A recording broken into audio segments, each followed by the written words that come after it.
Yo, folks, what is up? It's your boy Sports PSP in the building. Hope everyone is enjoying a fantastic evening. Man, it's Friday, folks. Oh, man, beautiful day for me.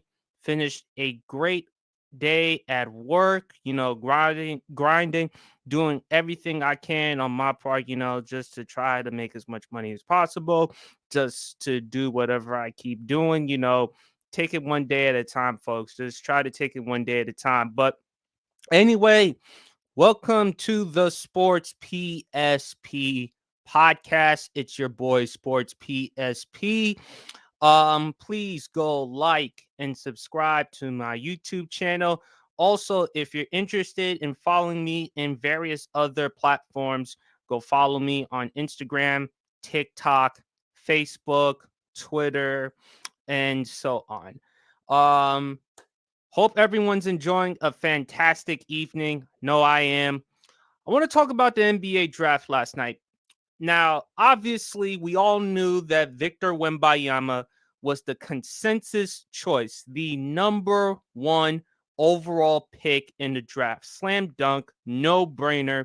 I'm happy for Victor Wembanyama.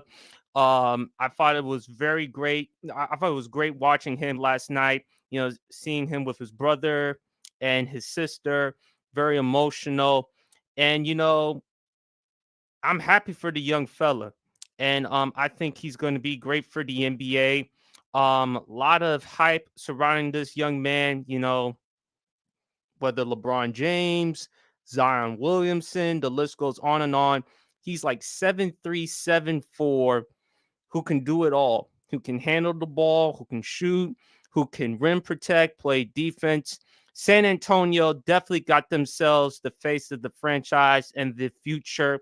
What better way to put this young man, this young prodigy in San Antonio to be helped by, in my opinion, the greatest head coach in basketball in Greg Popovich, and also San Antonio, Texas, the Spurs organization, great way for the young fella to learn as much and develop his craft. So happy for Victor Wembanyama. Then, of course, the Charlotte Hornets with the number 2 overall pick. They drafted Brandon Miller out of Alabama. Brandon Miller, about 6'9", 6'10-ish, can handle, got to work on his handle, got to work on attacking the basket, but at the same time, he can shoot. He can shoot. He can give you some defense. I like what he can do as far as his ability. And I think that Charlotte got themselves a really good pick. Although I do not understand for some reason, because he said this, he doesn't even consider LeBron James the GOAT, and that's fine. But of all people, he said Paul George as his GOAT. And I like Paul George. Paul George is a good player, but Paul George as the GOAT, I don't know about that. Then, of course, with the number 3 overall pick, the Portland Trailblazers, they drafted Scoot Henderson, who I like a lot. Athleticism. Got to work on his three, got to work on his perimeter shot. But I think as his career goes on, he'll improve. But for the Trailblazers, is it possibly the end of Damian Lillard? I mean, he spent 11 years to his organization. He's given that organization nothing but blood, sweat, and tears and loyalty. And the farthest he's gotten is the conference finals back in 2019 against the Golden State Warriors. But what are they going to do? I mean, they've got some pieces with Sharp, Anthony Simmons. They got a good future, good players, but I think it's best for Dame to be traded, move elsewhere. No matter how much loyalty Dame has to the organization and to the franchise, I think it's just best if he moves on and start and go somewhere else. Where would he go? Maybe Milwaukee. Because if I'm Portland, I trade him elsewhere. I trade him to the Eastern Conference because I don't want to have to deal with him in the West. I trade him to the East, whether Milwaukee, whether Philadelphia, whatever the case may be. And then, of course, the Thompson brothers. You know, this is excellent. I mean, Amen Thompson with the 4th overall pick. And then after that, Lasar Thompson with the 5th overall pick. I did like the Magic drafting Anthony Black. So they got some really good picks. I definitely like that. And again, I'm a Michigan dude. The Magic with the 11th overall pick, they drafted Jeff Howard out of the University of Michigan, who can shoot. And I also like that the Toronto Raptors with the 13th overall pick, they drafted Grady Dick out of Kansas, who can shoot as well. Only problem I had with him is of all the suits in that draft, he might have had like the worst suit in that draft. I mean, it was just terrible, folks. It was just bad. It was just awful. It was just not the type of suit that we didn't need to see. I mean, it was just that bad, folks. But the shocking thing to me, I don't know how y'all feel about this, but I do. Cam Whitmore. Now, Cam Whitmore fell all the way to 20th to the Houston Rockets. And they've got some young players on the team, of course. They got Jalen Green, they got Jabari Smith Jr., Kevin Porter Jr., the Thompson brothers that I just mentioned, and Ime Udoka is the head coach of that team. So I mean, Houston, I like it. They got Thompson, they got and they also got Cam Whitmore. Cam Whitmore, there have been questions about his decision making, shot selection, also interviews and stuff like that. But for the Rockets, this is a steal because you get him with the 20th overall pick. So I'm happy for the Rockets. They got something to look forward to. And I think with Ime Udoka there, I think he'll be fine. As long as you don't put a lot of expectations on him. Then you look at the Dallas Mavericks. They went with a trade with the Oklahoma City Thunder. The Mavericks, they drafted Cason Wallace out of Kentucky, but traded to OKC. And with the 12th overall pick, the Oklahoma City Thunder, they drafted Derek Lively II of Duke, but traded to the Dallas Mavericks. So interesting to see there, folks. And then I did like with the Atlanta Hawks. Of course, I am a Michigan dude. Other than OU, um they drafted Kobe Buffkin with the 15th overall pick. So they added they added some nice picks in the draft. I don't know what's going to happen with Atlanta. What are they going to do with Trae Young? Whether they trade him, I actually thought they could have gotten a 4 because of all the trade reports about John Collins. I think it's best it's time for Atlanta, just to move on from him because the numerous trade stories. But they decided to keep. They decided to go with a different direction. They decided to go with a guard, Kobe Buffkin. So, hey, to each his own. I can't be mad about that. But overall, I like the draft. I think it was nice. I think it was solid. Some very good players. Now, folks, I want to talk about some NBA trades. Chris Paul traded. He got traded to the Golden State Warriors. And in return, the Washington Wizards, they get Jordan Poole. Now, look, folks, obviously it's a no-brainer that the Golden State Warriors, they won the trade.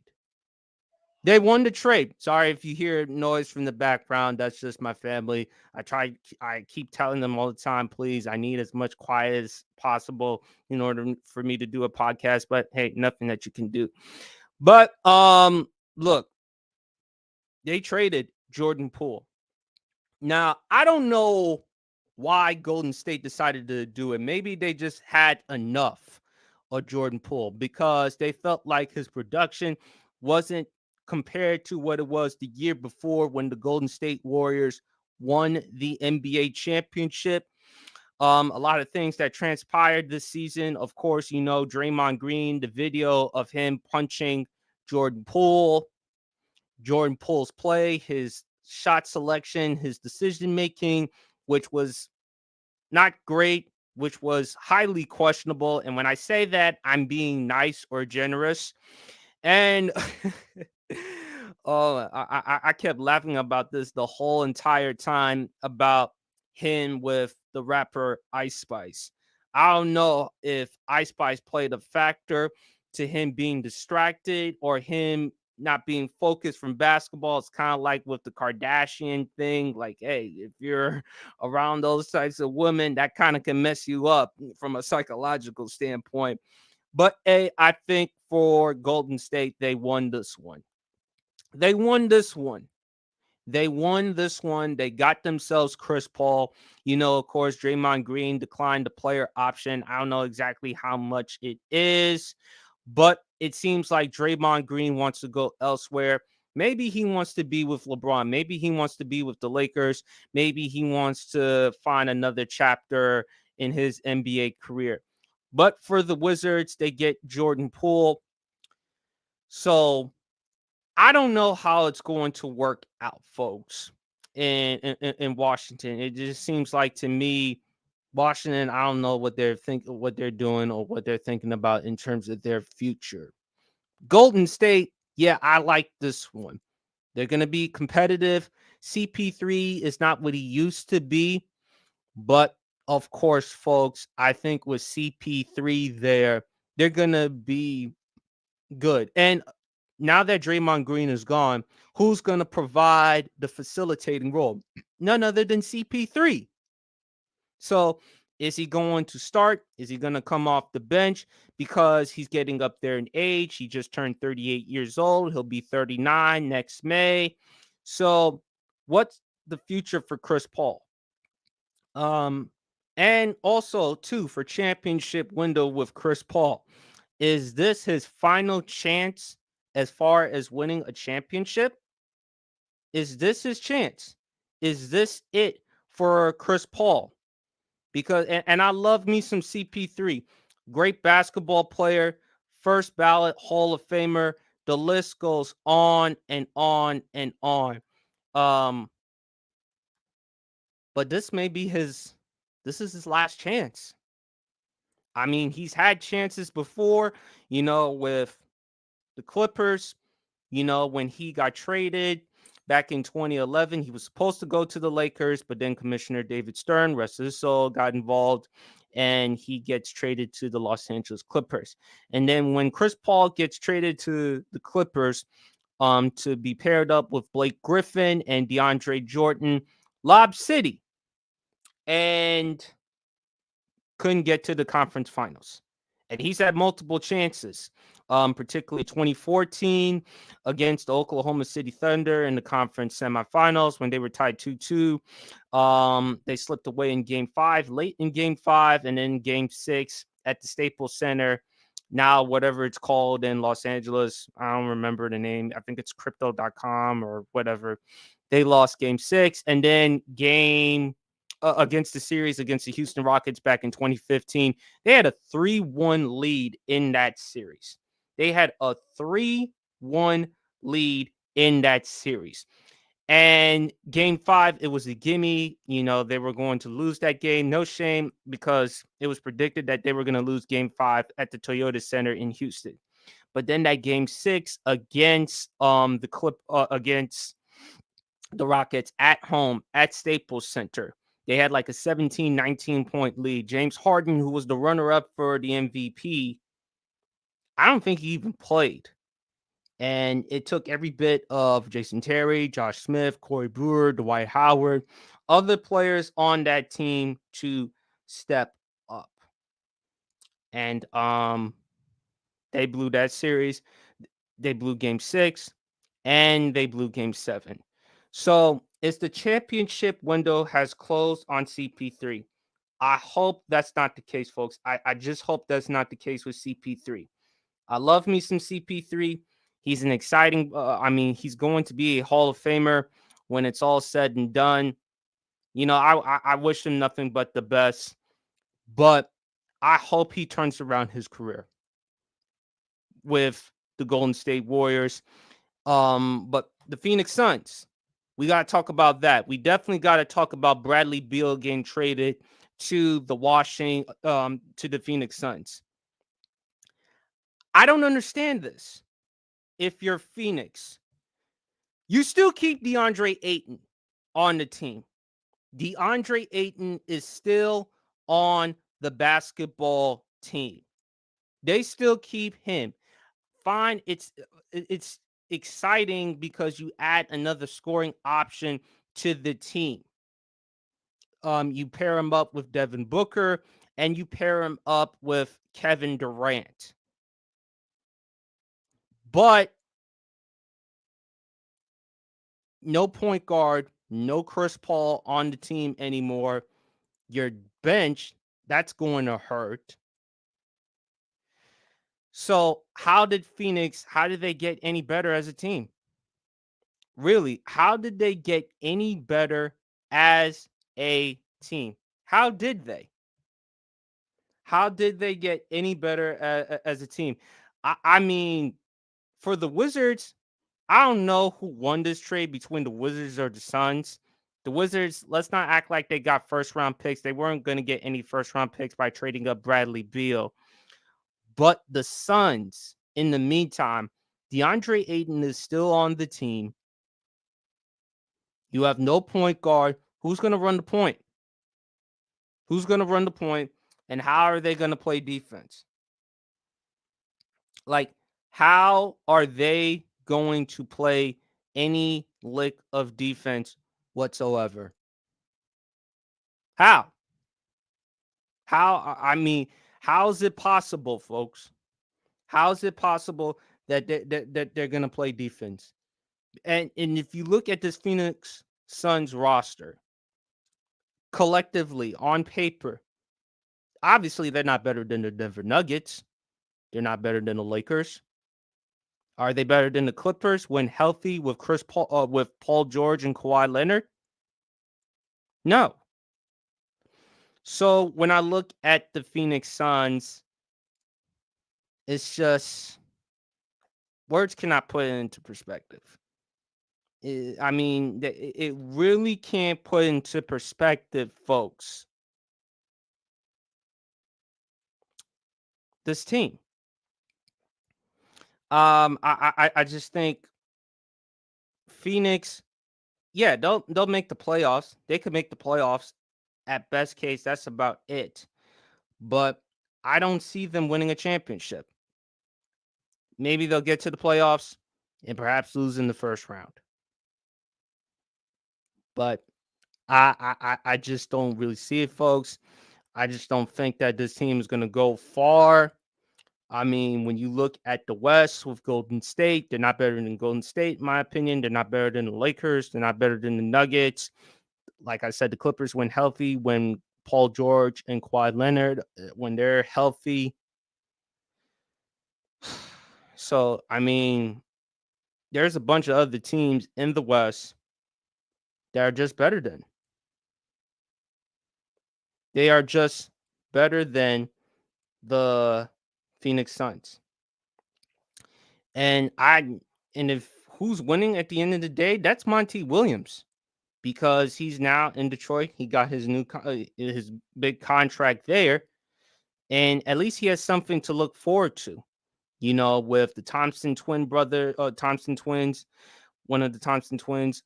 You look at Cade Cunningham coming back from injury, Jaden Ivey. So they have something to look forward to. They do. I mean, they really do have something to look forward to as far as their future, as far as their career, everything, everything else. I think Monty Williams will do a good enough job with this team. Could he?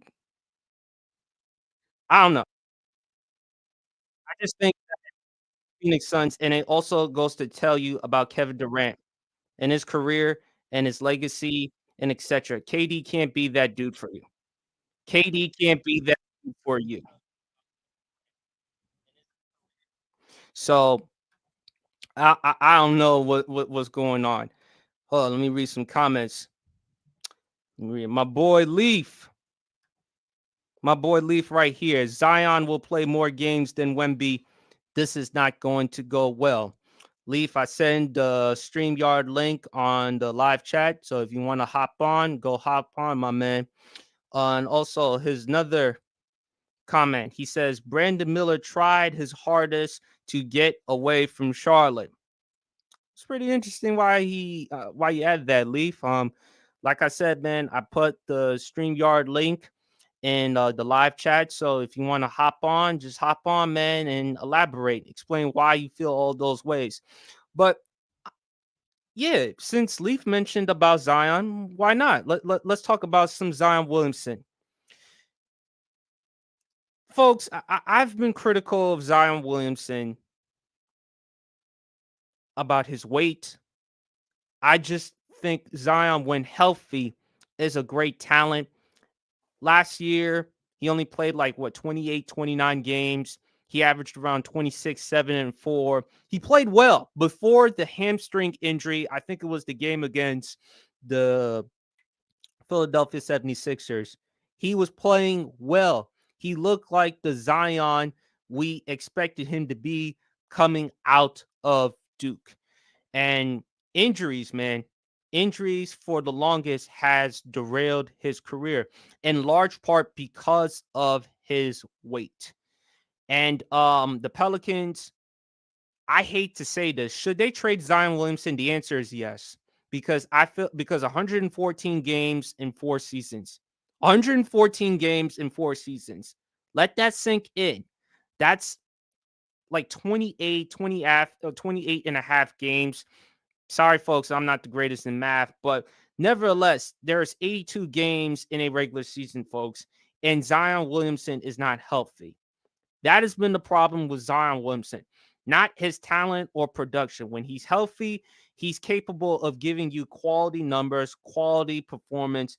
But the problem with Zion Williamson has been his weight, his durability. And now off the court, I really don't want to talk about that. I mean, the situation with the adult film star Mariah Mills, Zion and his girlfriend have announced that they're expecting a child, and God bless them, happy for them. But then Mariah Mills, the adult film star, came out and exposed Zion Williamson. She went on a Twitter rampage. She called out Zion Williamson.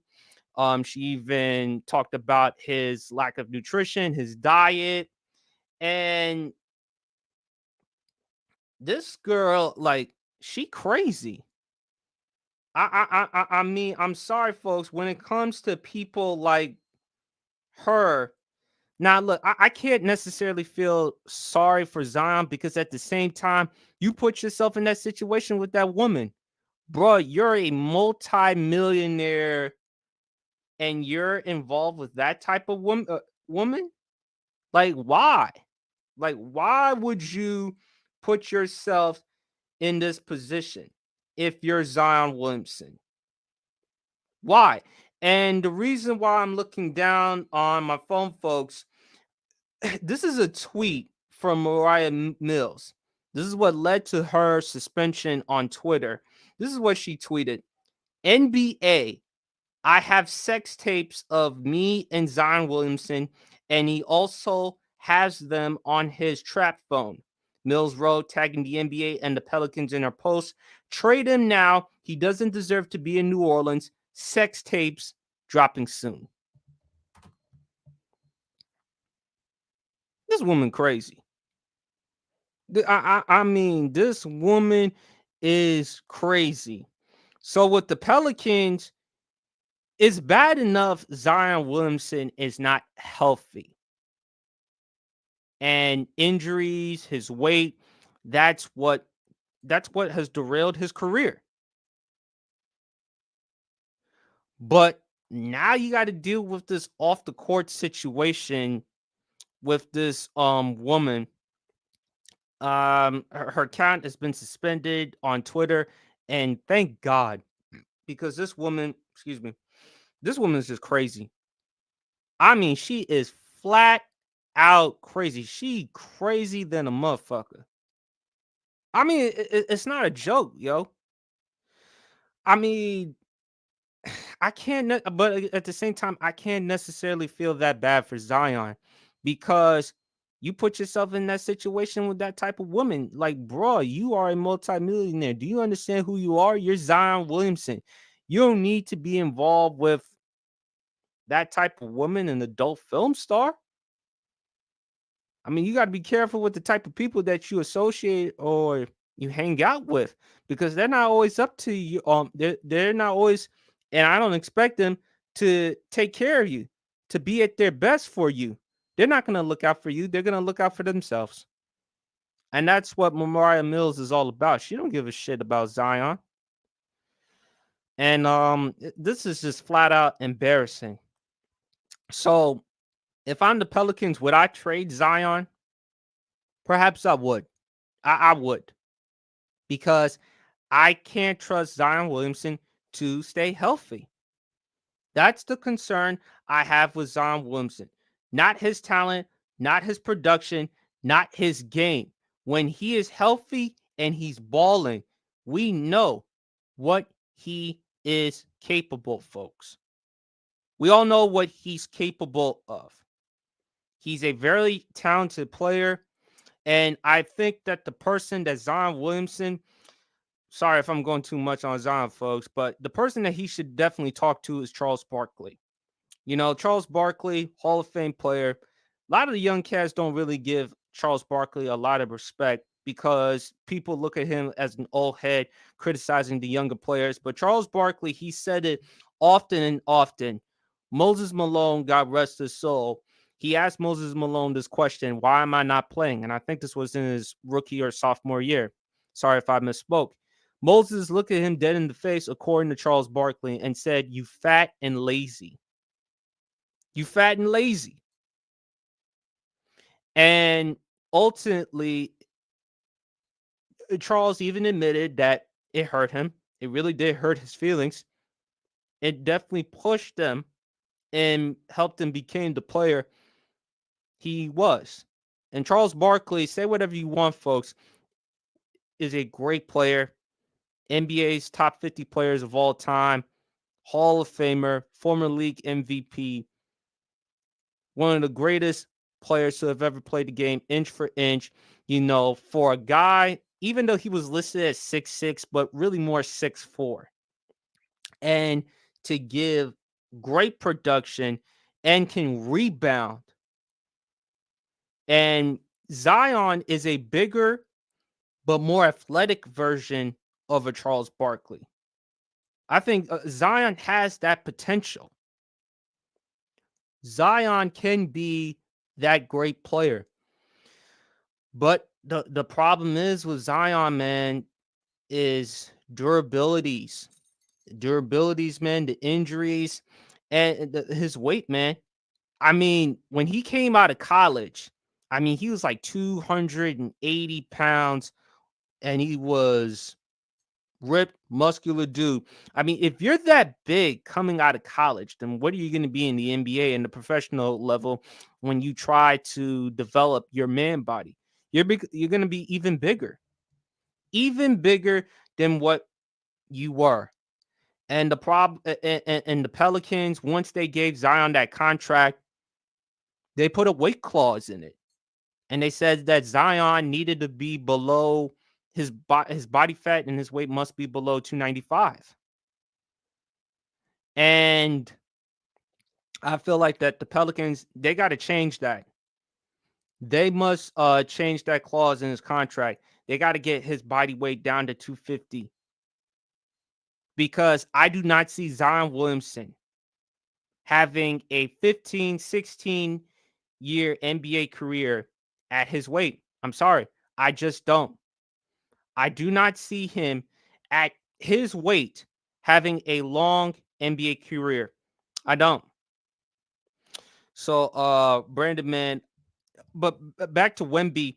Yeah, the concern with Wemby, of course, is his size. I mean, the difference between Zion's size and Wemby's size is that Zion, the problem is his weight, him being overweight. Wemby, on the other hand, is a skinny dude. I mean, you look at him, and that's the same concern with Chet Holmgren. You know, last year was the number 2 overall pick. And by the way, folks, Victor Wembanyama and Chet Holmgren. Remember, folks, because Chet Holmgren didn't play last season because of the injury. It's going to be a hell of a Rookie of the Year campaign with Victor, Chet, Scoot Henderson, the Thompson brothers. It's going to be an exciting Rookie of the Year. So even though we can talk about the Joker, Nikola Jokic, and we can talk about Joel Embiid, we can talk about the Boston Celtics. This Rookie of the Year campaign is going to be exciting. And of course, folks, we cannot forget the Summer League. Summer League, man. I mean, I'm going to be tuned in watching the Summer League to see some of these young cats play. So I'm happy for that, man. But back to Victor Wembanyama, Leaf. I think Wembanyama will have the better career moving forward than Zion Williamson because I think San Antonio, they know exactly what they're doing. And unlike New Orleans, they have structure. With Popovich, R.C. Buford, the organization, it's first class. New Orleans, to me, for some reason, they just can't get their act together. And they couldn't get their act together from time to time. You thought that Zion, they thought, okay, now that we're done with Anthony Davis, this is somebody that we can look forward to for the next 10 to 15 years. And I doubt that. I doubt that Zion Williamson will have a long NBA career. I really do. I just don't think Zion Williamson is going to last that long in the NBA. I'm sorry, but I just don't see it. I love Zion's talent, but I think Victor Wembanyama will be by far the better player than Zion Williamson. I think Victor Wembanyama is more polished offensively than Zion is. The defense, the upside, the potential. Yes, I am concerned about his weight, but I believe as time goes on, he'll put on some weight, he'll put on some muscle, and more importantly, Leaf, I trust the organization. I think the Spurs organization does a better job in developing and utilizing players better than the Pelicans. And I like the Pelicans organization. I think, and check out Mars on Players Choice, Mars Talk Sports. I do agree with them about Brandon Ingram. They should prioritize him as the number 1 option than Zion Williamson. Because when you look at Brandon Ingram's game, I mean, it's smooth, it's fluid. He can hit the three, got a really nice mid-range game. I mean, he's had injury durability issues himself, but hey, I like Brandon Ingram, and I think he would be a better fit, better number 1 than Zion at this point. Yes, Zion, when healthy, is the better player, but I would just lean forward with Brandon Ingram because with Zion at this point, I just don't know. I just don't know. I just don't know. But Leaf, like I said, folks, please leave your comments in the live chat in the comment section below. If y'all want to hop on the Sports PSP podcast, man, please hop on. Leaf, you're more than welcome to come on, my man. Now, let's talk about the NBA draft because I thought about this. Which NBA draft was better between the 1996 versus the 2003 NBA draft? Let's look at some notable players back in that 1996 NBA draft. Philadelphia 76ers, they had the number 1 overall pick. They drafted Allen Iverson out of Georgetown, my childhood hero. You know, the reason why I have braids in large part because of him. You look at Stephon Marbury, 4th overall pick. You look at Ray Allen, 5th overall pick. You look at, of course, the late great, the Black Mamba, Kobe Bryant, God rest his wonderful soul, drafted 13th overall to the Charlotte Hornets, gets traded to the Los Angeles Lakers, of course, back in 1996. Then you look at other noticeable players back in that draft class. You look at Steve Nash, who was drafted with the 15th overall pick. So you look at Allen Iverson, Ray Allen, you look at Kobe Bryant, Steve Nash, all four of them in the Basketball Hall of Fame. You look at Allen Iverson, Steve Nash, Kobe Bryant, 4 MVPs in total of the three. Allen Iverson won the MVP back in 2000, 2001. Steve Nash won it in 2004 and 2005. Kobe won it in 2007, 2008. You look at the championships. Kobe, of course, he has 5 NBA championships. Ray Allen with 2. And then you look at the 2003 NBA draft class. You look at the 2003 NBA draft class, folks. You look at, of course, we talk about NBA hype, with Victor Wembanyama, and we talk about Zion Williamson, the presumptive, the consensus choices with the number 1 overall picks. Let's not forget LeBron James. LeBron James, who was drafted number 1 overall to the Cleveland Cavaliers. Then with the 3rd overall pick, the Denver Nuggets at the time, they took Carmelo Anthony. And for some reason, I don't understand, folks. Leaf, whoever you want to put if y'all want to add on the comment section below, someone please explain to me why the Detroit Pistons decided not to go with Carmelo, D Wade, or Chris Bosh, but end up getting Darko Milicic. That I don't understand. I can't process that. But hey, that's what happened. Then Carmelo gets drafted number 3rd overall to Denver Nuggets. Chris Bosh gets drafted 4th overall to the Toronto Raptors. And then the 5th overall pick, the Heat, they got Dwayne Wade. So you look at it, and then David West with the 18th overall pick. I'm sorry, I forgot David West. I apologize. But you look at the MVPs. 4, all of them by LeBron. You look at championships in total. LeBron has 4. Dwayne Wade has 3. Chris Bosh has 2. If y'all want to make the argument between the 96, the 03 draft, I mean, that's tough to say. I mean, because think about it, folks. D Wade, people forgotten D Wade, that finals run in 2006 against the Mavs, man. He put on a show in that finals against the Dallas Mavericks back in 2006. That was in his 3rd year in the NBA, and he played amazing in that finals back in 2006. Dallas had like a 2-0 lead in that series. And when you look at Dwayne Wade and his numbers, Dwayne Wade in that finals against the Dallas Mavericks in 2006 averaged 34.7 points, 7.8 rebounds, and 3.8 assists in 6 games in the NBA finals against the Dallas Mavericks. He was just phenomenal. Averaged around 46.8% from the field.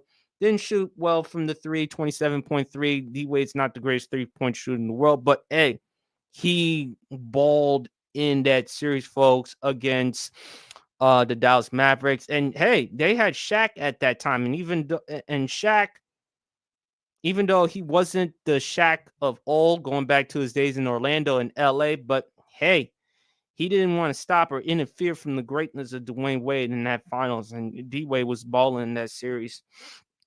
So folks, y'all tell me which NBA draft class would you say is better between the 96 draft class or the 2003 draft class? I mean, it's tough, folks.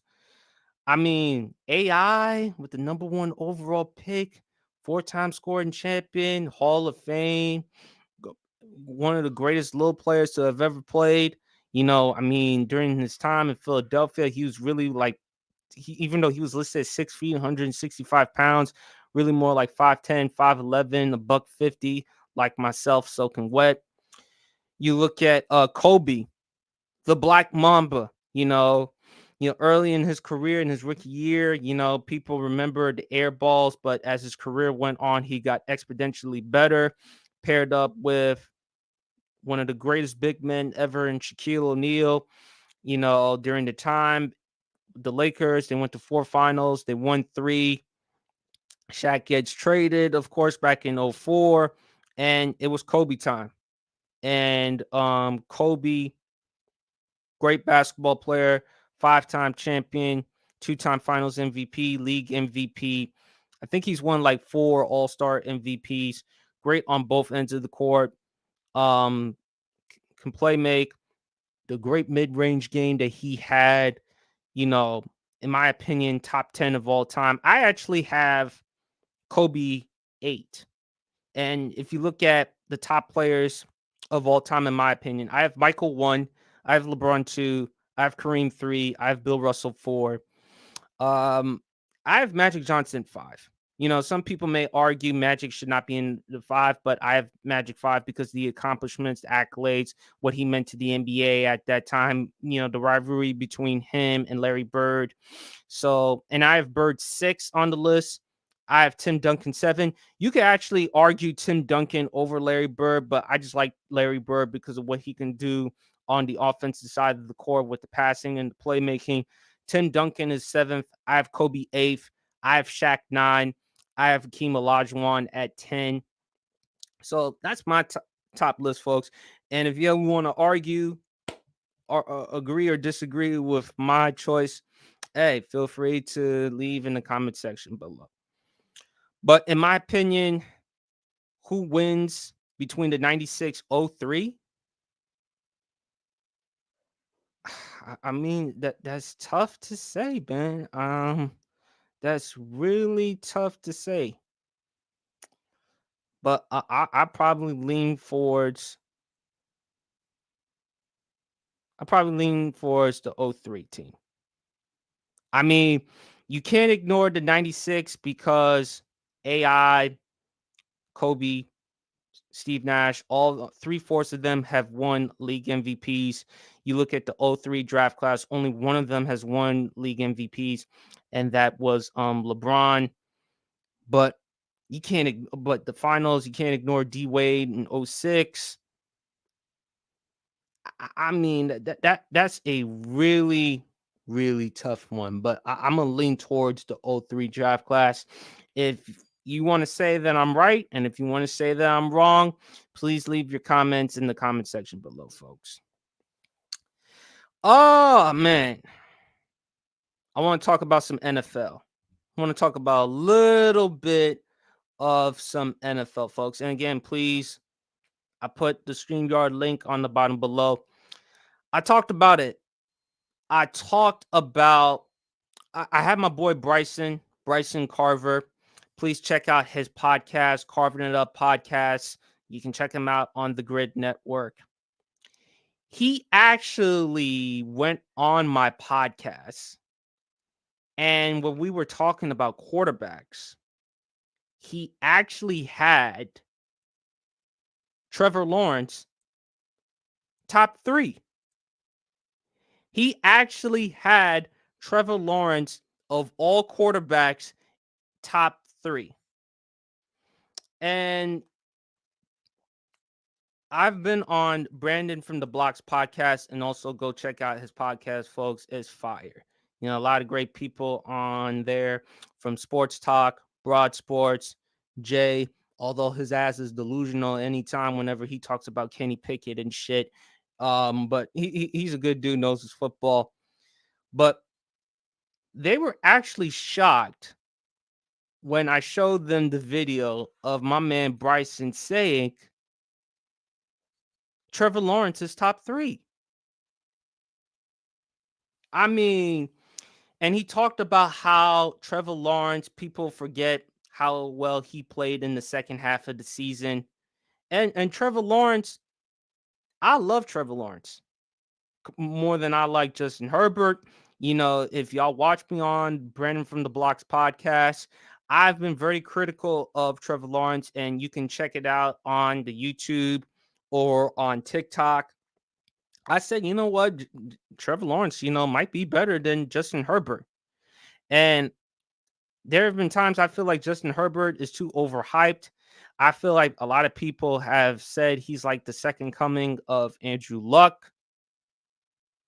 I feel like people treat him as if he's on Andrew Luck, man. And I think Justin Herbert has tremendous potential and upside, but I still can't get over the fact that he did blew a 27-point lead against the Jacksonville Jaguars. Now, some people can look at it and say, well, you know what? That's not all on him. You have to look at the defense. You have to look at Brandon Staley. You have to look at the fact that, throughout the season, he was without his two wide receivers, Keenan Allen and Mike Williams. And Trevor Lawrence, in that first half, he was awful, horrible, putrid, bad, garbage. I think he threw he had like 4 interceptions in that game. Damn, folks, I'm kind of tired right now. But he threw like 3-4 interceptions in like the first half. And then for some reason, he turned it around and won that game. The Jaguars won that game. They come back from a 27-point deficit. I think that's like the third largest comeback in NFL playoff history. And I brought this point to Sports Talk, and go check him out too, folks. Check him out on Instagram and TikTok. He does a great job as well. I brought up the example because he's a diehard Kansas City Chiefs fan. I brought up Andrew Luck in his second playoff game in his NFL career against the Kansas City Chiefs. I think it was in 2014. The Chiefs had like a 38-10 lead at that point. And Andrew Luck in that game played just as bad as Trevor Lawrence. He played that bad in that playoff game against the Chiefs back in 2014. But he overcame all of that. And that's what's so amazing with Trevor Lawrence. Regardless how awful he was in that game, in the first half, he was able to make up for it. And Justin Herbert had a huge lead in that game. He had like a 27-point lead. I felt like there is no way that the Jacksonville Jaguars to come back into that game, because Justin Herbert is that talented of a quarterback. He's that good of a quarterback. And that fell. Now, if y'all want to say, again, that's on the defense, that's on Brandon Staley, that's fine. But still, Justin Herbert is not absolved. And he should not be. Because if we're going to give him praise for overcoming and doing all these things, as well as his extraordinary talent, then we have to hold him accountable for this as well. He has to share some culpability. So I love my man Bryson, but I don't. I mean, and not only that, there's this quarterback in Buffalo by the name of Josh Allen. He doesn't even have Josh Allen above Trevor Lawrence. He has Trevor Lawrence above him. So if I have to do my list of quarterbacks, I mean, obviously, folks, number one, Patrick Mahomes is in a class by himself. He is just in a class by himself, folks. And he is a first ballot Hall of Famer. He's a Hall of Famer. I do not care what anyone has to say. People are like 5-6 years. I don't give a shit. I don't give a fuck. 5-6 years. I rather would take 5-6 years of greatness than, let's say, 10 to 15 years of goodness. Patrick Mahomes is already a first ballot Hall of Famer. He's been to 3 Super Bowls. He's won 2. He's won 2 Super Bowl MVPs. He's won 2 league MVPs. He became the first player since Kurt Warner to win the MVP, Super Bowl, and Super Bowl MVP going back to 1999. 1999, folks, 23, 24 years. That is a long ass time. He's already a first ballot. I don't need, in my opinion, Patrick Mahomes is a top 3 quarterback of all time. The only quarterbacks I have above him is Tom Brady and Joe Montana. Some people could argue Peyton Manning over Patrick Mahomes. As much as I love Peyton Manning, he is not better than Patrick Mahomes. He's just not.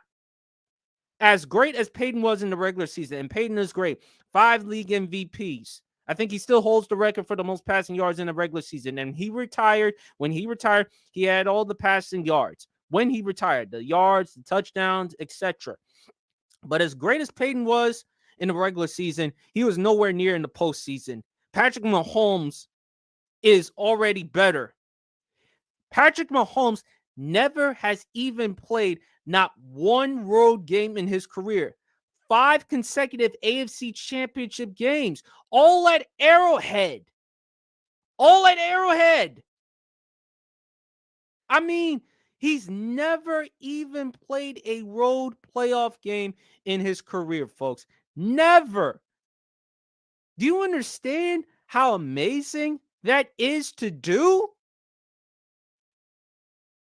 I mean, he's never done that. I mean, 5 consecutive AFC Championship games, and I'm sorry, I know I'm going overboard, folks. I'm not going all over, but man, he's already a first ballot Hall of Famer.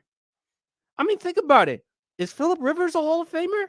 And Phillip Rivers, even though he has the longevity, his accomplishments nowhere near Patrick Mahomes. Eli Manning, I believe he'll be in the Hall of Fame because he does have 2 Super Bowls, 2 Super Bowl MVPs. Who did he beat? And it does help that, of course, his last name is Manning and that he's the little brother of Peyton and the son of Archie. But, damn, I'm sorry, folks. My chest is killing me. But Eli Manning is nowhere near Patrick Mahomes. First ballot Mahomes because he has the credentials and that talent. Mahomes can make throws that you look at and say, I ain't never seen that. So Mahomes is number 1. Then number 2, Joe Burrow. Then number 3, I have Josh Allen of the Buffalo Bills. Number 4, I have Jalen Hurts of the Philadelphia Eagles. Number 5, I have Justin Herbert.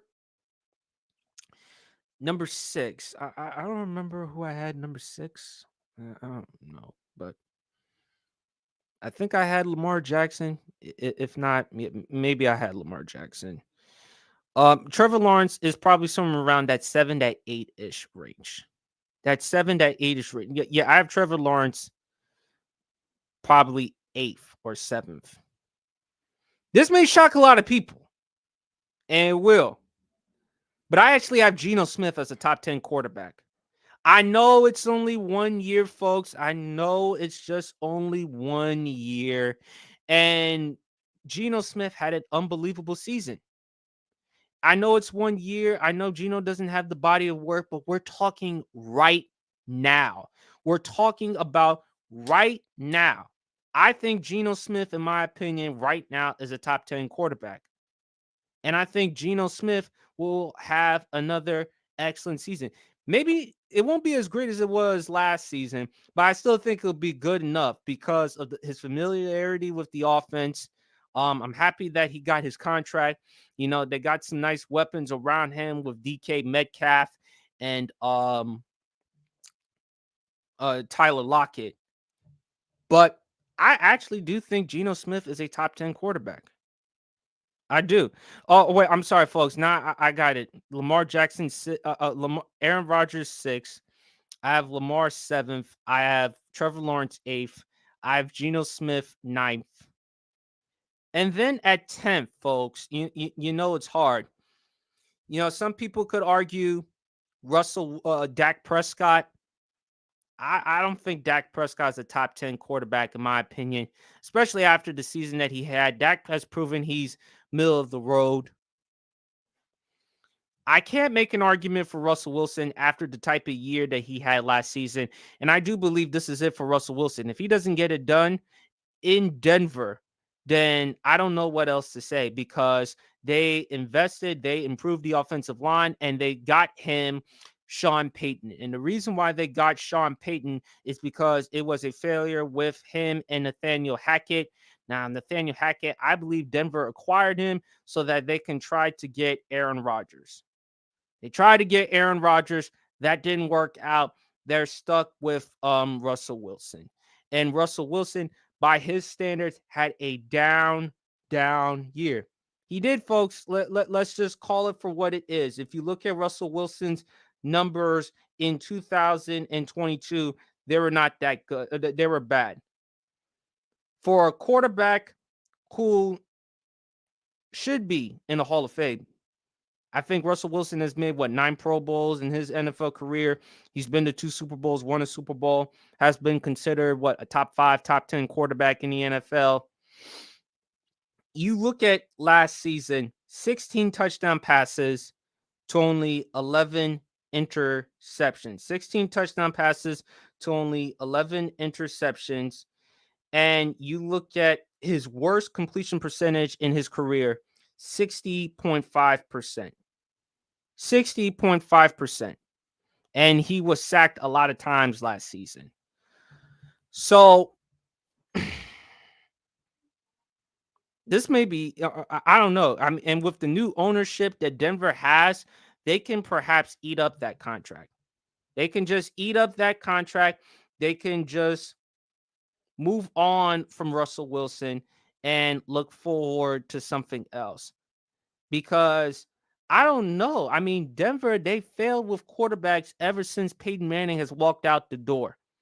I mean, from Paxton Lynch, Trevor Siemian, Drew Lock, Joe Flacco, Teddy Bridgewater. You know, they just failed at quarterback. They just really have failed at quarterback. I mean, let's just call it for what it is, folks. They have just failed. They have failed. They have not lived up to the standards. They've not lived up to the expectations. And it's just very unfortunate, folks. It's very unfortunate that Denver still, they can't find somebody at quarterback. And I hope, wait, hold on. John the Epic Pig. Let me read this tweet. His comment. Oh, Brock Osweiler. Thank you. Thank you for mentioning Brock Osweiler. You know, there's a laundry list of quarterbacks that the Broncos that I forgot. I forgot Brock Osweiler. And if you want to join on the StreamYard, man, jump in, man. But yeah, I totally forgot about Brock Osweiler. But all those quarterbacks that Denver had before they acquired Russell Wilson, they look better than what Russ was last season. That's shocking to say. I mean, Russ better get it together, because Geno Smith, and if you look at that trade, the Seahawks, they won because they get Geno Smith, they get draft picks. They made the playoffs last season. And you look at Denver, they were horrible. They were just flat out horrible with Russell Wilson. Now, again, that's not all his fault. You got to look at the offensive line. But boy, Russell Wilson was just bad, folks. He was just that bad. He was just that garbage. He was just that awful. And, you know, Denver fans, they deserve better. They really do. They really do deserve better. They shouldn't spend their hard-earned money to watch this garbage. They really shouldn't. But those are my quarterbacks that I have, folks. I have Patrick Mahomes 1. And again, Patrick Mahomes is in a class by himself. Joe Burrow 2, Josh Allen 3, Jalen Hurts 4, Justin Herbert 5. I have Aaron Rodgers 6. I have Lamar 7th. I have I have Trevor Lawrence 8th. I have Geno Smith 9th. And then 10th on the list, I'm going to give it to Tua. I love Tua Tagovailoa. I've been a fan of Tua going back to his days in Alabama. I think Tua, the one thing I loved about him the most, other than his character, his accuracy and his anticipation. A lot of people have knocked Tua for his cannon, for his lack of arm strength, and durability. And his durability has been a huge major question since he came out of college. That's the only concern I had with Tua coming out of college, and that was his durability. But Tua has shown me when he's healthy, he can produce. He can definitely be very beneficial to a team. And look what they did for Miami last season. They got rid of Brian Flores. They added Mike McDaniel, the former offensive coordinator of the San Francisco 49ers under the Kyle Shanahan coaching tree. And they got him some weapons. They got him Jalen Waddle, who's from Alabama, and they also got in Tyreek Hill. And they surrounded Tua with weapons, and guess what? Tua got better. And Tua showed you when he's healthy, he can produce. The only concern with Tua Tagovailoa, in my opinion, is just durability, folks. Just his durability. I think Tua, when healthy, is an excellent football player, but question marks have been his durability. But do I think right now, Tua is a top 10 quarterback in the NFL? I think he will be. I think he is. Even though Dak Prescott is more durable than Tua Tagovailoa, and even though Dak has had his injury issues, but Dak Prescott, to me, he really had a down year. I mean, he and Davis Mills were tied for the most interceptions. Some of that is not on him, but you can look at the offensive line, whether dropping passes or the routes, but you also have to look at Dak Prescott. And I think with Dak Prescott, he is what he is. And he's had a longer body of work. 7 years in the NFL. 7. And he's proven he's a good enough quarterback who win you a fair amount of games. He'll win you a playoff game. But bottom line, that's it, man. That's just it. That's just really about it. And with Russell Wilson, it's going to be tough. I mean, because again, he's not the best quarterback in that AFC West division. Obviously, Mahomes is in a class by himself, and Justin Herbert is better than him. So I don't know.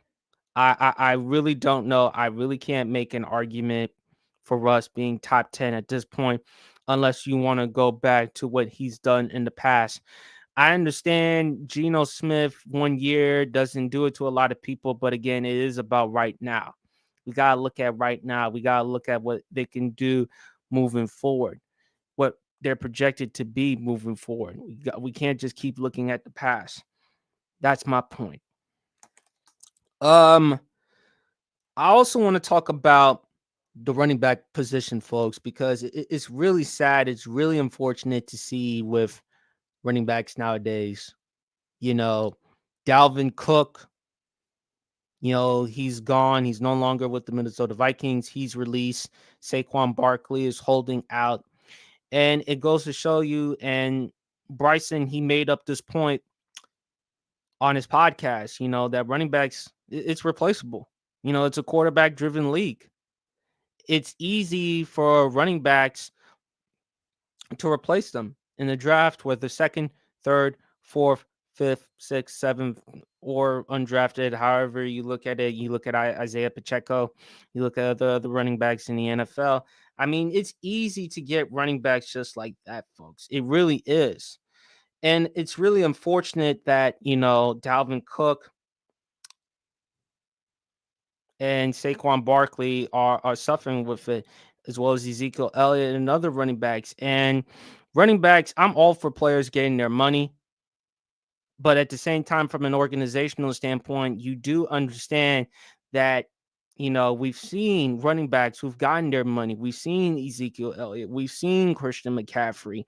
We've seen other players who have taken their money and what if they've been moving forward? Not the same. So if they're not the same and if they're not producing and if they're getting up there in age, and again, it's all about the wide receivers and quarterbacks, off you go. And that's just really what it is, folks. It's just off you go. So I don't know, man. I mean, it's really tough to tell. It's really tough to tell with with the running backs, man. But hey, they gotta try to do whatever they can to get their money because their opportunity to make money compared to other positions are short, and they take a lot of punishment. I mean, the quarterbacks, you can't hit the quarterbacks like you used to back in the days, and you can't hit the wide receivers. So, but with running backs, as long as they ain't catching the football, hey, you can hit them however you want it.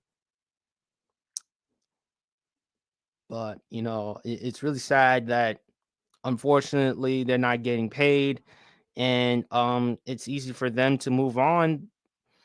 And you also understand from the organizational standpoint that we can just find running backs just like that.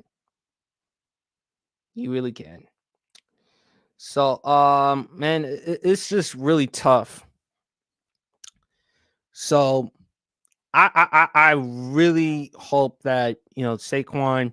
I think the best thing for him, he should at best end the holdout because I don't know if they're gonna move on and give him the type of money that he deserves. I mean, Daniel Jones got his money, and yes, Daniel Jones, he does play quarterback.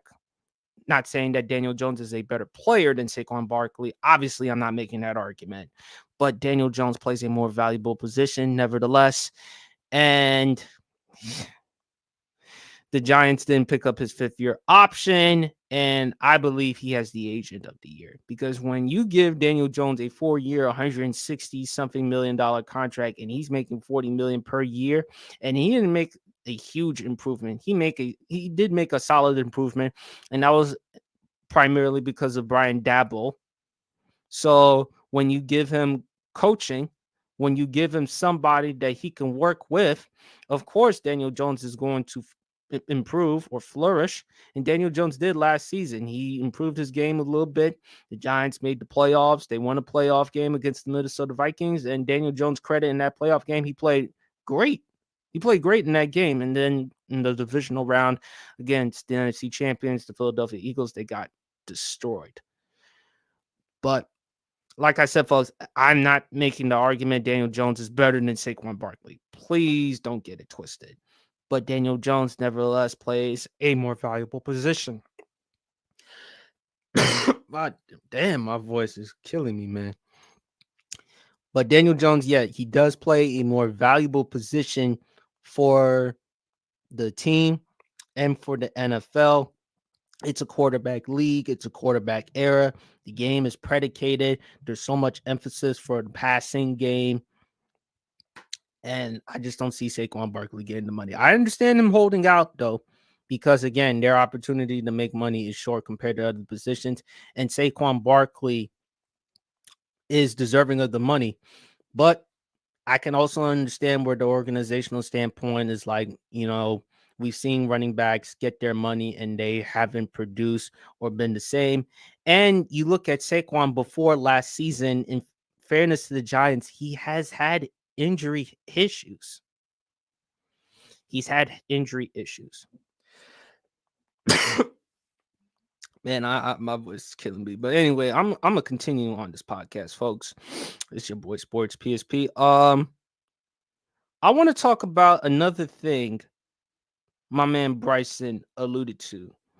And go check out the Commanders Demand podcast. That's another podcast that I do that's on the Grid Network every Wednesday nights at 8 p.m. Eastern Standard Time, only on the Grid Network. Check me out and check out the entire crew. He actually said he sees a team in the NFC Championship game. Now, I think it's either going to be between either Philadelphia, San Francisco, but believe it or not, folks, he actually has the Detroit Lions competing in the NFC, getting to the NFC Championship game. I don't know when's the last time that the Detroit Lions has ever been to an NFC Championship game. I know the last time they've been to the playoffs, I think it was like 2012. No, they went in 2011. They were there in 2014 and 2016. So it's been like what, since 2016, 2017 since they've been to the playoffs. So it's been a long ass time. He's never long ass time that Detroit hasn't been to the playoffs. And as far as the NFC Championship game, I don't know, folks, but he actually said that Detroit has a really good roster, really good squad. You know, Dan Campbell. You know, Detroit actually has a chance. And when you look at the NFC, and when you look at other than Philadelphia and Dallas and San Francisco, who else could you argue? I mean, you could argue. I mean, some people. I mean, my man goaded. Go to JJ. Check him out on Brandon from the Block podcast, and also on Player's Choice, and also on Dub's World. You know, I don't know if he said that he has Atlanta coming to the NFC Championship game, but you know, there's some teams, believe it or not, that could come out the NFC and compete. I mean, I still have Philadelphia. I still have San Francisco competing in the NFC. I think they're the best teams in the NFC. But when you look at it, I mean, okay, Detroit, Detroit, they could have a chance of competing in the NFC. I think they should win the division. Then you look at the NFC South, that's a terrible ass division. I mean, mind you. I actually think that the Saints will win the division by default because they have the best defense in the NFL. And I think Derek Carr will play better. And I hope he proves people wrong, particularly the Raiders organization and Josh McDaniels wrong. I didn't like how the way they treated Derek Carr. I thought what they did was dirty. And I just think with Josh McDaniels, he should have never been a head coach. Back as a head coach, I think he's just proven folks that he's just a product of Bill Belichick and Tom Brady. And coaches that have come from the Belichick coaching tree that haven't turned out well. You know, Josh McDaniels, Joe Judge, Romeo Crennel, Bill O'Brien, you know, countless others. And they haven't turned out well. They just haven't. I mean, they really haven't. They just really haven't turned out well at all. They haven't. So I just look at when I look at this teams in the NFC, Philadelphia, San Francisco. Then you look at the NFC West. Arizona, they're gonna finish dead last in that division. And they're probably gonna fight for the Caleb Williams sweepstakes. I hope that's not the case. I hope y'all know me as a Commanders fan. I hope we tank the rest of the season to get Caleb Williams. Then you look at the Seahawks. They'll compete. I think they'll make the playoffs again. You can't rule that out. And then, but San Francisco, even though San Francisco, I think they'll compete because I love what they have defensively and the playmakers they have on offense. But it all comes down to the quarterback situation. Is it Trey Lance or Brock Purdy? And please leave your comments in the live chat below, folks. Should it be Trey Lance or Brock Purdy to start week 1? Um, San Francisco, back in 2021, they traded up in the draft to take Trey Lance with the 3rd overall pick out of North Dakota State. He only played like 1 game in 2020, and that was because of the pandemic situation. Trey Lance, he hasn't played that many games. And not only that, he got injured, so I'm not going to hold that against him. But Brock Purdy, he played well enough.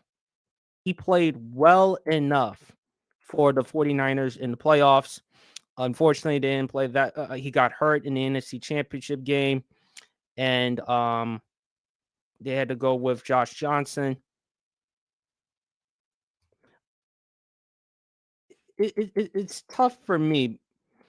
Should it be Trey Lance? Should it be Brock Purdy? I think they're probably going to give Trey Lance one more chance. He sat out his rookie season because of Jimmy Garoppolo, of course. Year 2, they were moving on, and they were going to move on from Jimmy Garoppolo, and then they were going to give Trey Lance the keys. Then Jimmy Garoppolo got hurt. I'm sorry, Trey Lance got hurt against Seattle, and they were still able to keep Jimmy Garoppolo. He comes in, plays well, but then gets hurt. Brock Purdy comes in. I think they're going to give Trey Lance the chance because you did not only draft him with the 3rd overall pick, you traded up in the draft to take him 3rd overall. You drafted him because of his tremendous upside and his potential and what you believe he can be. But, and I've said this before, going back on Instagram, I felt like looking back, the 49ers made a mistake. Because if they really wanted to go with quarterback fit, although y'all can laugh at me whatever you want, they should have went with Mac Jones. Mac Jones would have been a better fit for the San Francisco 49ers offense than Trey Lance because Mac Jones can fit in with the West Coast offense, the play action. And I think with Kyle Shanahan as a play caller and you pair him up with those types of weapons, I think Mac Jones would be an ideal candidate. They just took Trey Lance because his arm, the size, the athleticism, all the other physical attributes that Trey Lance possessed to the table or brought to the table. And I think it was a mistake. Now, even though Mac Jones struggled last year, and look, yeah, Mac Jones did struggle, but at the same time, let's not put that all on him because let's not forget, folks, who was his offensive coordinator? Matt Patricia, who has no business calling plays on offense. I mean, last time, if I'm mistaken, he was a former defensive coordinator. So what the hell makes you think going from defense to offense, they're going to be better? I think Mac Jones will be better in year 3 with Bill O'Brien, going back to their days in Alabama, Bill O'Brien being the offensive coordinator, Mac Jones being there as well. They have a good rapport, good relationship. I hope for the New England Patriots chances they get DeAndre Hopkins. They get him. I hope the Patriots get Mac Jones, a number 1 wide receiver, give somebody to work with because you look at the weapons that he has now. I mean, I love Ramondre Stevenson out of New England, but it's not enough. And also, they lost some other pieces on the table. I think Jacoby Myers is gone. He's now with the Las Vegas Raiders. Hell, I mean, with Josh McDaniels as the head coach, they should call themselves the Las Vegas Patriots because he's trying to turn it into. I mean, Josh McDaniels, I've said before, folks, he's just trying to be the next Belichick. That's what he's trying to be. That's what he's trying to accomplish. And he's failed. He has. He really has failed in that regard. So, my NFL predictions. I actually have Joe Burrow winning the MVP. I do. I have Joe Burrow winning the NFL MVP. For defensive player of the year, I hate the Cowboys because I'm a Commanders fan, and I think Cowboys fans are the most delusional, pathetic fan base out there in this country. But I'll give it to Michael Parsons. I think Michael Parsons will have another 13, maybe 15 sack season. You could make an argument for Nick Bosa. You could make an argument for TJ Watt. You could make an argument for Myles Garrett, but I think I'm going to give it to Micah Parsons. Comeback player of the year, I mean, of course, DeMar Hamlin, because of everything that he went through last season in that Monday Night Football game against the Cincinnati Bengals, the near-death experience. So the fact that he's able to be back on the football field, it's a miracle. It's a miracle. I think he should be the favorite, but there are other candidates that you could actually look at. You could look at Kyler Murray, coming back from that nasty knee injury that he suffered in that Monday night game against New England Patriots.